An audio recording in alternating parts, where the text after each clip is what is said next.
ನಮಸ್ಕಾರ ಸ್ನೇಹಿತರೆ, welcome back to my YouTube channel. ಏನಂತ ಗೊತ್ತಿಲ್ಲ, ಬೆಳಿಗ್ಗೆ ಎದ್ದ ತಕ್ಷಣ ಒಂದು ಗ್ಲಾಸ್ ಟೀ ಕುಡಿಯೋದಿದ್ರೆ ಯಾವತ್ತಿನ ದಿನ ಅಂತೂ ತುಂಬ ಬೋರ್ ಆಗಿರುತ್ತೆ, ಡಲ್ ಆಗಿರ್ತೇನೆ. ಸೊ ನಾನು ಬೆಳಿಗ್ಗೆ ಎದ್ದ ತಕ್ಷಣ ಒಂದು ಟೀ ಮಾಡಿಕೊಂಡು ಕುಡಿತೇನೆ, ಮತ್ತೇ ಬ್ರೇಕ್ಫಾಸ್ಟ್ ಮಾಡೋದು. ಸೊ ಹಂಗೆ ನನ್ನ ಟೀ ರೆಡಿ ಆಯಿತು. ಫಸ್ಟ್ ಬೆಳಿಗ್ಗೆ ಒಂದು ಗ್ಲಾಸ್ ಟೀ ಕುಡ್ಕೊಂಡೆ. ನೆಕ್ಸ್ಟ್ ಇವತ್ತು ಸ್ಪೆಷಲ್ ದೋಸೆ ಮಕ್ಕಳಿಗೆ ಅಂತ ಅವ್ರು ತಿನ್ನೋಕ್ಕೋಸ್ಕರ ಅವ್ರಿಗೆ ಸಣ್ಣದಾಗಿ ಮಾಡಿಕೊಡ್ತೀನಿ, ಇಲ್ಲಾಂದರೆ ಅವರು ತಿನ್ನಲ್ಲ.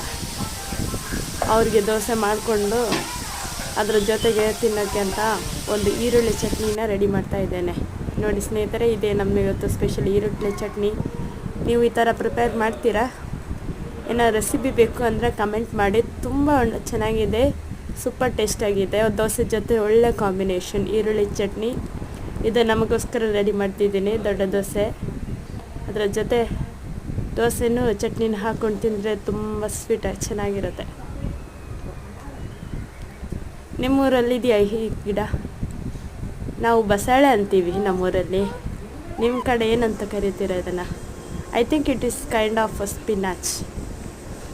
ಹಾಗೆ ಎಲ್ಲ ಆವತ್ತಿನ ಮನೆಯಲ್ಲೆಲ್ಲ ರೆಡಿ ಮಾಡಿಕೊಂಡು ಡ್ಯೂಟಿಗಂತ ಆಫೀಸಿಗೆ ಬಂದೆ. ಇದು ನಮ್ಮ ಕ್ಯಾಂಪಸ್ ಒಳಗಡೆ ನೋಡಿ ಅಂತೆ, ಫುಲ್ ಗ್ರೀನರಿ, ಚೆನ್ನಾಗಿರುತ್ತೆ ಕ್ಯಾಂಪಸ್. ಬಂದು ಗ್ರೀನರಿ ಇಷ್ಟಪಡುವವರಿಗೆ ಇದಂತೂ ತುಂಬ ಒಳ್ಳೆ ಪ್ಲೇಸ್. ಇಲ್ಲೆಲ್ಲ ನೋಡಿ ಹೂಗಳು ಬಿಟ್ಕೊಂಡಿದೆ. ಆಮೇಲೆ ತುಂಬ ಏನು ಹೇಳ್ತೇವೆ, ಜಮ್ಮುನೆರಳೆ ಅಂತೀವಿ, ಅದೊಂದು ತುಂಬಾ ಇದೆ. ಇದು ಬಂದು ನಮ್ಮದೊಂದು ವ್ಯೂ ಪಾಯಿಂಟ್. ಆದರೆ ಸದ್ಯಕ್ಕೆ ಅಲ್ಲಿ ಯಾರನ್ನ ಅಲೌ ಮಾಡ್ತಾ ಇಲ್ಲ ಹೋಗ್ಲಿಕ್ಕೆ, ರೆಸ್ಟ್ರಿಕ್ಟೆಡ್ ಪ್ಲೇಸ್ ಅದು ಬಂದು. ಹಾಗೆ ಇವತ್ತು ಡ್ಯೂಟಿ ಎಲ್ಲ ಮುಗಿಸ್ಕೊಂಡು ಇವತ್ತಿನ ದಿನ ಮುಗಿಸ್ಕೊಂಡೆ. ಓಕೆ ಫ್ರೆಂಡ್ಸ್, ಚಾನಲ್ ಇಷ್ಟ ಆದರೆ ಸಬ್ಸ್ಕ್ರೈಬ್ ಮಾಡಿ. Thank you.